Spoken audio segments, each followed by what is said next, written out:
Jason, who's calling in from Great Falls. I believe that's Montana.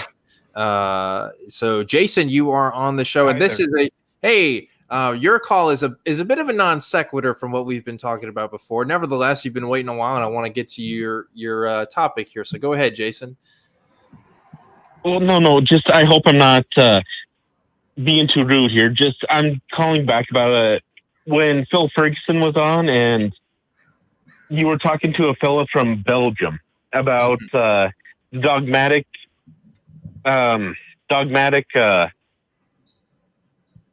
You know how people are so dogmatic about gasoline-powered vehicles, and how the EVs, electric vehicles, are so much more impressive. Mm-hmm. Yeah, like I said, a bit of a non sequitur from what we've just been talking about, but I do want to go ahead and honor your topic. So yeah, what were your thoughts about people being dogmatic about electric cars versus gasoline-powered ones? Well, to start with, it's an unverified technology. Okay. Anything else you want to add? Honestly, it's an unverified technology. If you were to introduce them in the U.S., and again, I'm not against them. I have no problems with EVs at all. But if you're to introduce them into the U.S. economy at this point, could our infrastructure actually support them? Like if everybody switched to an electric vehicle right now? And that's kind of what people are talking about. I mean, that's the big push, is to switch. And again, could we switch to EVs? I don't know, because when it comes to climate change, and I'm sure, trying to tie it back to Satanism here, I'm sure a lot of Satanists believe in climate change. I don't know whether or not they care enough about the issue to do something about it. Maybe that's going to be based on their own ethic. But like, if your main concern is the long-term effects of the environment, the short-term economic impact isn't going to matter, right? Because obviously it does matter. It affects people's lives. But if it means the difference between whether or not we continue to live a few generations from now versus, accelerating the climate at the rate that we are and having to go through the consequences that come with that, then to me, it's not a question. To me, it's we would have to make that switch, assuming that electric vehicles is most beneficial. Yeah. No, I completely agree with that. We do have to switch, but there is not enough research. There's not enough technology into it yet. What we're going to do is we're going to actually crash the power grid. I'm sorry, just if you look at it, like during the summertime, if everyone were to plug in a vehicle to charge it to go anywhere, you're going to crash the power grid. That's what we're seeing right now when people plug in their air conditioning. Sure, maybe if everybody right now on Earth switched to an electric vehicle, but couldn't we theoretically build the infrastructure necessary to handle that? I mean, I agree with you. If everybody switched today, but do that. Yeah. So let's do it. Why not just why not make that the goal? And that's the goal, but the problem is that how are we going to do that? People are talking about the EVs as that's the next generation. That's what we have to do. But people are not looking at the infrastructure. They're not looking at what we have to do. They're not looking at the next step. They're just saying that this is what we have to do. You're still looking at the EVs. They're still using petroleum to generate the plastic for them. They're still looking at everything that they need for it. It's all basically petroleum based, and we need to. There has to be a point beyond that.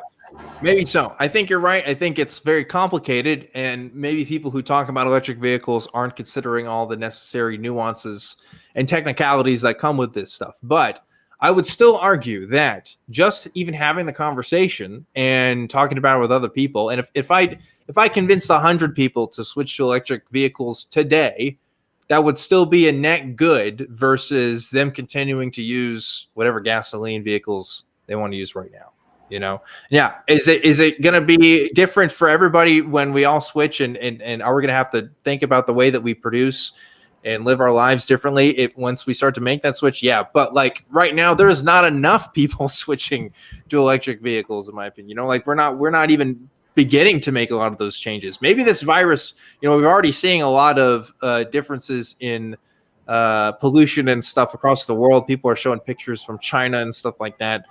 Seeing the difference, even just shutting down factories for a few days makes, and maybe that'll spark some change. I can only hope, but yeah. Otherwise, you know, like we still need to just talk about it and just, you know, yeah, I get it. There's details, there's stuff that we got to work out, but man, we got to start having the conversation first. That's all I think about that.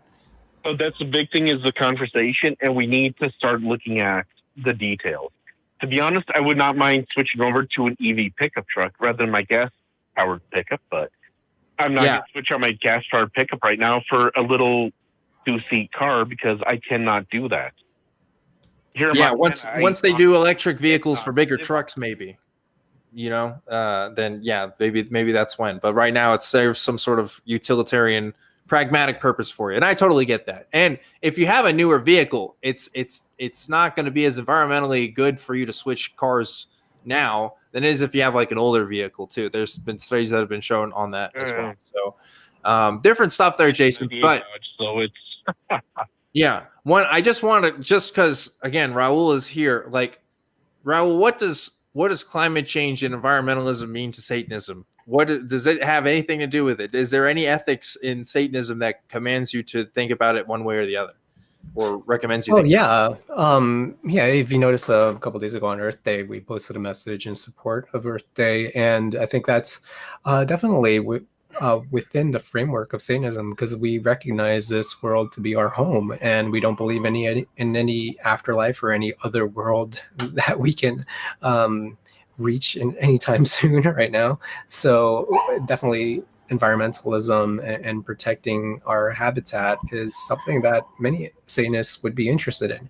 Now, where there would be some debate and things like that would be in the practicality, the pragmatic approach to it, different approaches, to what extent, certain technologies or certain methods are realistic or achievable. There's definitely room for debate in terms of how to go about it. But I know some Satanists actually who are actively involved in environmental issues. They are involved in large, they're on the boards to nonprofit organizations that are working on environmental issues.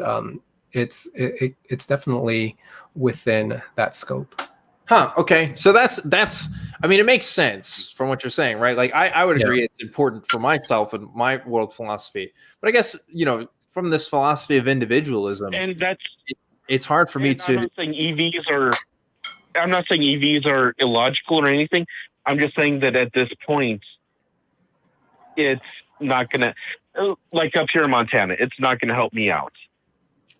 Yeah, maybe not. Yeah, definitely Montana. Vehicle, but Montana, you got to pass. All right, because y'all don't have much. Okay, I get it. There's not a lot of stuff you can charge. You can't charge a Tesla up there. I get it.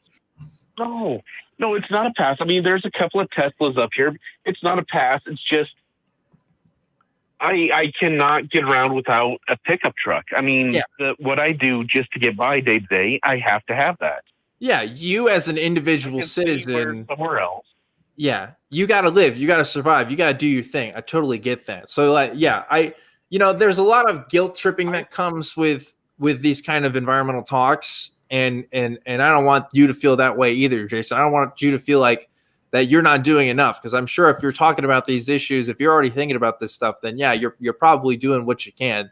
But it's always good to think about more stuff we could do with this kind of stuff. I'm definitely not perfect. I try to recycle as much as I can, even though I know that doesn't mean jack.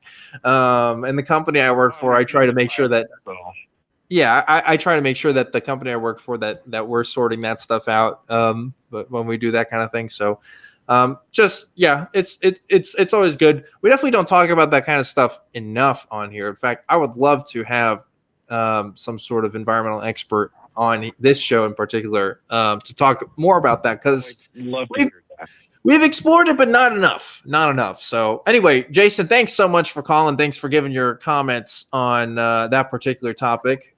Good hearing from you, and I hope to hear from you again. Thank you for putting up with me. You guys have a great evening. You too.